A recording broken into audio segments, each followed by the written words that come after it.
this story for a long, long time. I have two very special people with me. I have Colin Cook and Sydney Corcoran. Thank you so much. What stories you have to tell, both of you. And then you came together as a couple, so we'll get to that in just a second. Colin, you're originally from Connecticut. Yes. You love to surf. You're surfing one day in Hawaii, and what happens?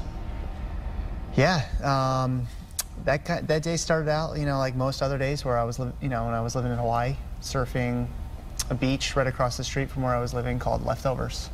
And out of nowhere, a large tiger shark came up and dragged me under and nearly took my life. Are you sitting on the surfboard or are you surfing? Were your legs down? Take me there. Yeah, so, I went surfing maybe around 8:30 in the morning, and I was out for a couple hours getting ready to go to work, and I was sitting on the board similar to how I'm sitting now, legs dangling, waiting for a wave, and got slammed. You lost your left leg. Other surfers in the area saved your life. Were you, as I was reading about this, were you trying to punch the shark away? Do you even remember what happened? Yeah, so when the shark initially attacked me and pulled me under, you kind of, it's almost like you're not making these decisions, you just naturally do them. So I was pushing it off with my left hand and punching it with the right, and that's how, I was able to get free. You're 25 years old when that happened. You're surfing again. Yeah. How did you find the courage to do that? I knew from the second, once I was like, oh, I'm actually going to maybe survive, I was like, how am I going to live my life and do the things I love? And surfing, is my passion. So I was like, no ifs, ands, or, buts about it. I'm going to find a way. Now, let's talk to Sydney. Sydney, you and your mom were in Boston waiting at the finish line for your aunt to finish the race. Mm-hmm. You were a victim of the Boston bombing. So is your mom. Your mom lost both legs, and shrapnel cut you deeply. And this was after a terrible car accident in 2011. So the two of you have had so much tragedy. Take me to that day. So it started out like any other day. It was beautiful out. I mean, everyone was just so happy. Like, there's nothing like the Boston Marathon. The crowd is spectacular. Everyone's so happy and they're cheering everyone on, complete strangers. So my family, we were just so proud of my aunt. I mean, she had taken up running and she just fell in love with it, and this was her first marathon, and we just wanted to show how proud we were of her. And we decided, once we knew that she was getting closer to the finish line, that we would get closer so that we could see the moment she crossed the finish line.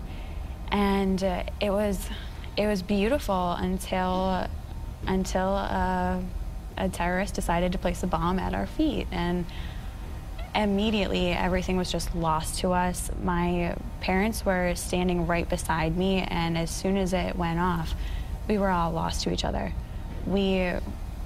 I thought that they were gone. I thought that I was an orphan. I didn't even realize that I was hurt when it first happened. And you were badly hurt. I was. I had a piece of the pressure cooker. It went into my thigh and it severed my femoral artery.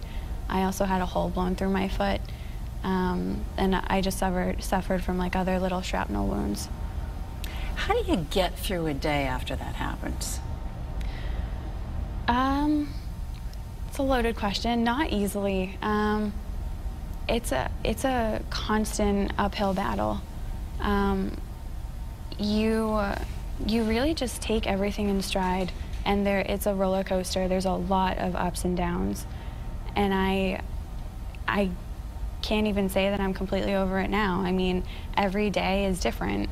Some days you're completely okay and you're over it, and you think this is just my life now, and you're at peace with that. And other times, I just want to ball up my fists and scream.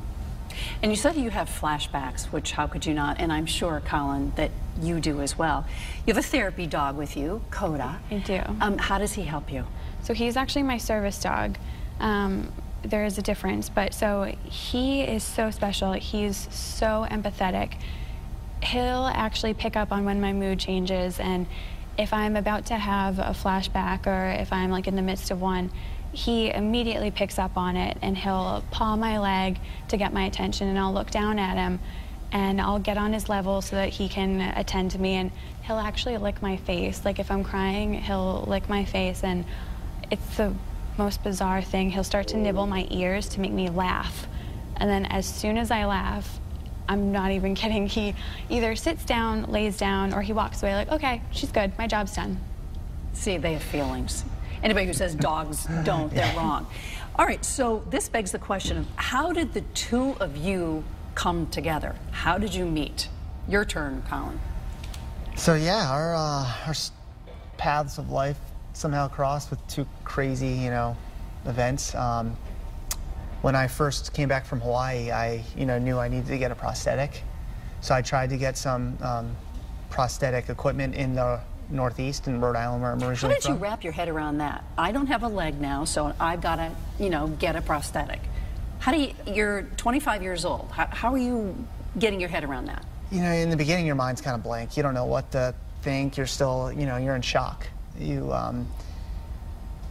A difficult thing is that, the technology of prosthetics have, increased, unfortunately from, war, and so there's a lot of resources that are put into prosthetics now. So I thought, once I get a prosthetic, I'm fine. I'm going to get my life back. But little did I know that was the farthest thing from it. You gotta fight to get where you want to be. So yeah, that's how my story and Sydney's story. That's how we connected. Was her mom and me met in Florida at a prosthetist office. So her mom is getting fitted for her prosthetics, and so are you. So am I. And we just happened to meet, and we start talking, and she says she wasn't playing matchmaker, but she works closely with a organization called 50 Legs that really help out a lot of people, and they helped me out, and they helped Sydney's family out getting proper prosthetic equipment. So we went to a fundraiser, and that's when I first got to meet Sydney in the Lowell area. So when you first sit down and meet each other and tell each other your stories, what are you thinking? Well, originally, your mom kind of, I think, did a lot of the talking. Yeah. For, she's like, oh, this guy is down in Florida, you guys should meet. Not many people our age, have had things like this happen to them.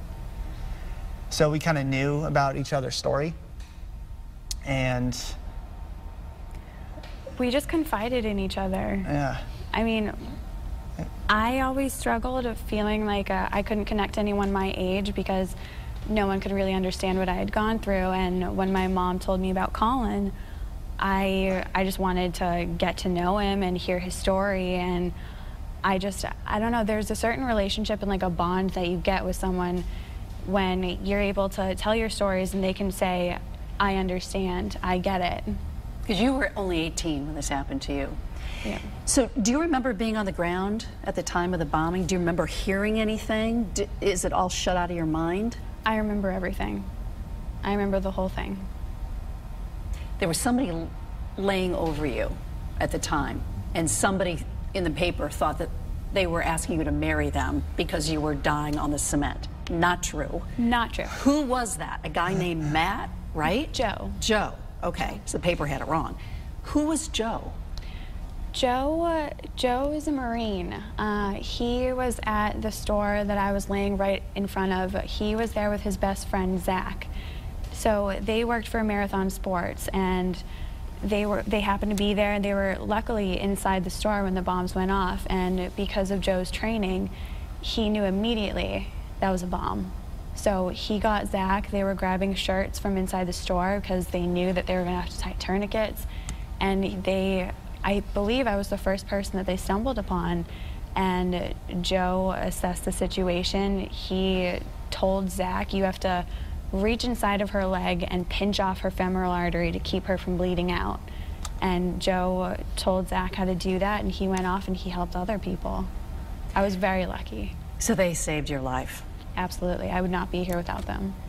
I'm trying to relate, but as you say, I haven't been there with you in the ocean. I wasn't at the Boston bombing. The fact that the two of you can talk is amazing. Let's look at some pictures, and we'll start with you, Colin. This is you surfing. Is this? Yeah. When was this, and where is this? So this is actually a picture in Rhode Island before I had moved out to Hawaii. You know, like I said, surfing was everything. Was everything, you know, is what I wanted to do for the rest of my life. You know, it's not only something that was a hobby, but it was something I wanted to look to, you know, at as a career. So I was, you know, I always wanted to be a better and better surfer. When you look at this picture now, this is pre what happened to you. Yes. Who's that guy on the board there, as opposed to who you are now? That's a good question. You know, I probably not the same guy that, you know, I am now. I've grown a lot since this incident. I've learned a lot of things, not only about, you know, the world, but just myself. You know, things that, you know, I've had to deal with mentally, physically, and I think I've come out a better person. Let's look at some other pictures. Okay, here you are, just, you know, holding up your prosthetic, which against the blue sky. Now that's interesting. Do you have this in your house, or? Yeah, so this is, it was actually, Sydney took the picture, and we were back in Hawaii on the North Shore, the area that I was living when I was attacked. And there's this hike, and it's a pretty serious hike. It's, you know, you got to climb up all these trees and branches, and it's not just like a path. It's a real hike. So when I got to the top, I was kind of like conquering it. You've conquered a lot. Let's come back live. I want to look at your prosthetic a second. You said to me you had all different kinds of legs that you could choose from. Yeah. What is this? Pops right off, you said? Yeah, so it's held on. This part where my leg goes into is called the socket, and that's where custom made for your leg, the shape. So, you know, you have to be able to bear all your weight without it hurting. So it's held on by vacuum. If I pull this, all the air kind of comes out. Oh, I can hear that. Yeah, and that's how it's held on. But just by air? Just by suction, vacuum. And the lower part is the actual prosthesis, and this is a very high-end, it's called the Autobach X3, and it was originally meant for people in the military that wanted to go back to, you know, back into action. Because it's, you know, being, unfortunately I lost my leg above the knee, so not having that knee joint is so crucial. There's nothing there from stopping it, you know, from collapsing, or, you know, there's a lot, I can't manually make my leg bend, you know, if I was below the knee, compared to if I was below the knee. So the way that this prosthetic is, it has a microprocessor in it, which is pretty much a tiny computer, which allows me to fully step on the leg without it collapsing under me, and it kind of learns my gait as I walk, and wow, it's pretty high tech. It's almost smart technology, right? All right, let's go back to some more pictures. This next one, again, is your prosthesis. Is this your first one? This is the one you're wearing right now, right? No, so these are totally different. Okay. So yeah, that is my surfing prosthetic. My number one goal after my attack was I got to get back on a surfboard, no matter what it takes. So from day one, I started doing research on prosthetics, especially for above the knee surfing. You know, contact. You're among how many that do this with the prosthesis? Not very many. Yeah, handful. Are you the only guy? No, there's a couple. There's like above the knee standing on a board, there's like 3 other people in the world. And have you all met? Yeah, yep. And you all say, what are we doing? This is our love of surfing, we're gonna do this. Yeah. Your parents said what to you when you said, I'm gonna keep surfing even though a shark has attacked me? I think they knew how much surfing, you know, meant to me and how much I love it as a passion, that they were supportive. They had to just go with it. Yeah. All right, so you don't only surf, but you scuba dive. I saw you on a skateboard. Yeah. There's just nothing you're not going to do. Is that correct? Yeah. That's no, I wouldn't say that. So actually, here's a picture that Sydney was also in, but that's just a picture of me. Are those sharks? Yeah. So we went shark diving when I was back on the North Shore. Colin, really? Yeah. That didn't unnerve you? You know, I've been surfing and been in the ocean like my entire life. I've seen sharks before. I knew they were out there. I wasn't like oblivious to, there's no sharks out here. You know, I've seen them. I've never had anything, you know, obviously like this happen. So I kind of And there's a lot of misunderstanding with sharks, especially. They think they're just some crazy animal that just wants to eat humans, and it's actually farthest from the truth. These are much smaller sharks than the one that attacked you. Yeah, those are like in the 6 to 8 foot range. You still have to, you know, be pretty careful with You're something, that Colin. size. All right, let's look at this next picture, and you're standing with a surfboard. Tell me what this picture is. Yeah, so that was right after I just won the U.S. Adaptive Surfing Championship. Pretty proud moment. Yeah, definitely. The amount of effort to get back on a surfboard was pretty crazy. I had to build my own prosthetic that I was going to mention before, that leg. So yeah, I had a background with composites, you know, with different materials of carbon fiber, and that's how I kind of got into the whole surfing thing. And so me and a couple of my buddies, we built my own surfing prosthetic. Look what you can do for the future for so many people, just down the road. I mean, amazing. All right, Sydney, this picture of you haunts me, and I can't imagine what this is like. This was right after the bombing? Yep, yeah. Who are these people? So, the one with the hat and the tattoos on his arm, that's Zach. That was Joe's friend. So he is the one pinching off my femoral artery. And the one with the plaid shirt is Matt. He was there right at my face the whole time, looking trying in to my keep you eyes. awake so that you didn't go to sleep or pass out, or? Right. He was telling me to squeeze his hand as hard as I could, and he kept calling me buddy, and he was just making sure that I did not close my eyes. Did you have the same thing, Colin? Was I somebody did. doing the same thing to you? Yeah, yeah, I have a lifesaver as well. If it wasn't for this guy named Keone, I would not be here. Are you lifelong friends now, these people? Yeah. So you talk to him and you talk to yours as well. Oh, yeah. Next picture of you, I'm assuming this is in a hospital? Yep, that's, that was the first time that I had walked right after the bombing. That was so tough, but it was such an accomplishment. I hadn't stood in, weeks. Are you in the same hospital with your mom, who has lost both of her legs? Yes. And are you trying to see each other? What was that like? So when we were first brought in, no one knew that we were in the same hospital. No one knew that we were related. Because you were separated, there was so much chaos. Yes. So we actually, it wasn't until like our mid-surgeries that someone had realized, like, no, they're mother and daughter, they're related. And they got in touch with my family who was there. They only knew about my mom. And my mom actually came out of surgery before I did. And they had no idea what was going on with me. Did they know if you were alive or not alive? How frantic was this? They just knew that I was in surgery. They didn't know if I was going to make it. The surgeons weren't really telling them much. They weren't sure if I was going to make it, so they couldn't really tell them if I was okay or not. But once we were both out of surgery, I had woken up and my dad was there, and he had told me what had happened to my mom. And not too long after, a nurse had come in and they had said, we're going to bring your mom in, we're going to wheel her bed into next to yours, and you guys can see each other and go through this process together. And it was just so incredible that the hospital thought of that and that they made that happen. It really made a world of difference for us. Next picture. So this says, you can scare me, but you can't stop me. You can scar me. Scar me, sorry. No, that's okay.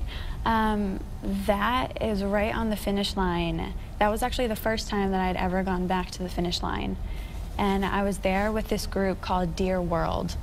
And what they do is they take people that have stories to tell, and they have them write down whatever they want on a part of their body that's going to be shown in the photo.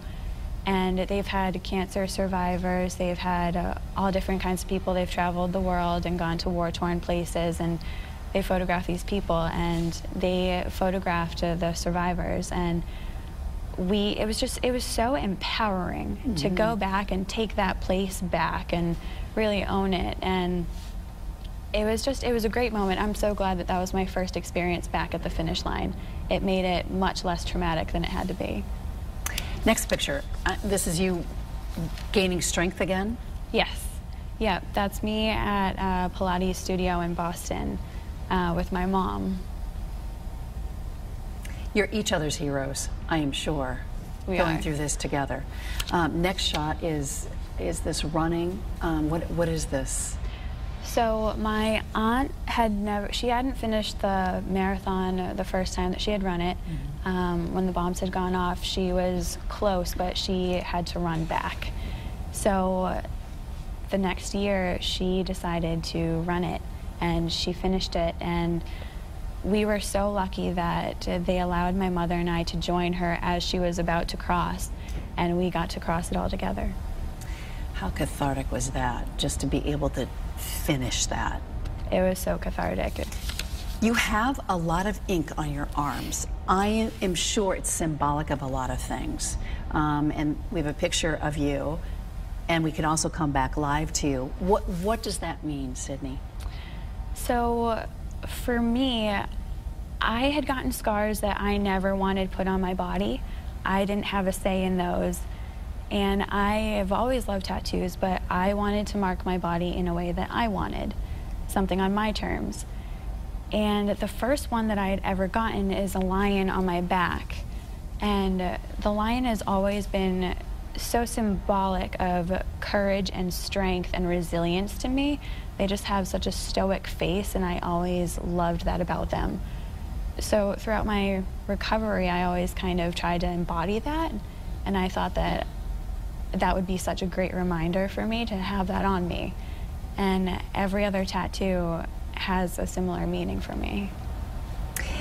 And then the next picture is Orlando Strong. This is a group of people that you are relating to, and we see Coda there and some other service dogs. Yes. Tell me about this group. So this group is called One World Strong.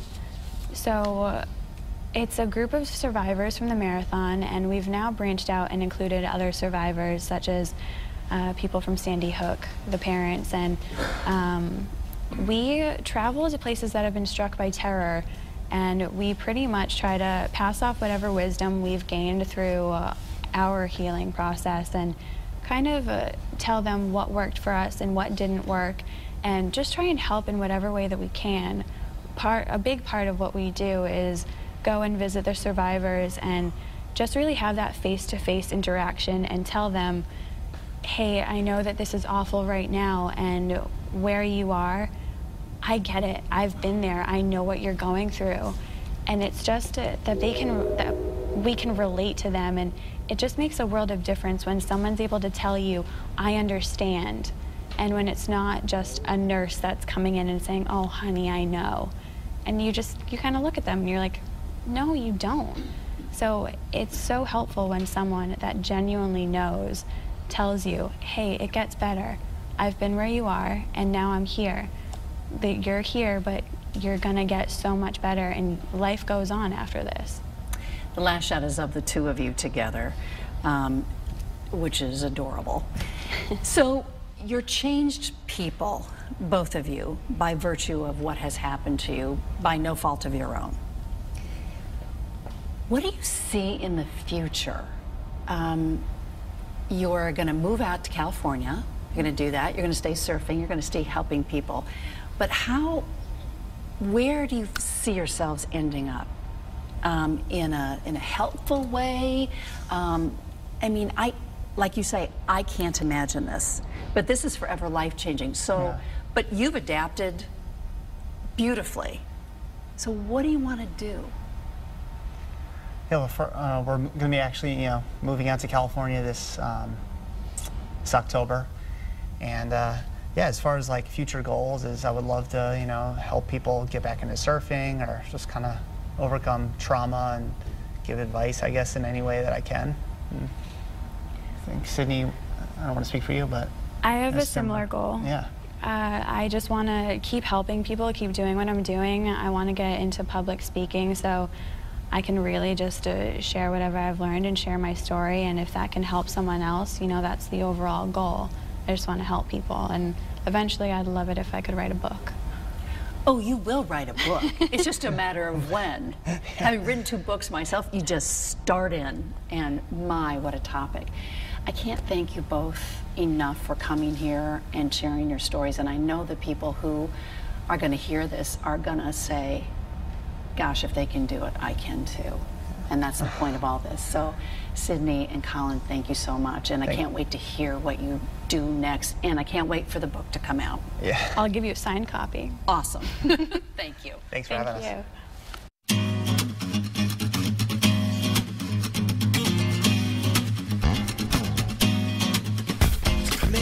Pursuits when one missing. Who is this girl I spend all night kissing? And if Walter's right here, then who else is missing?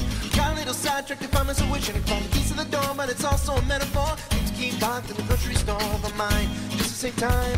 Skip right ahead to the last ride.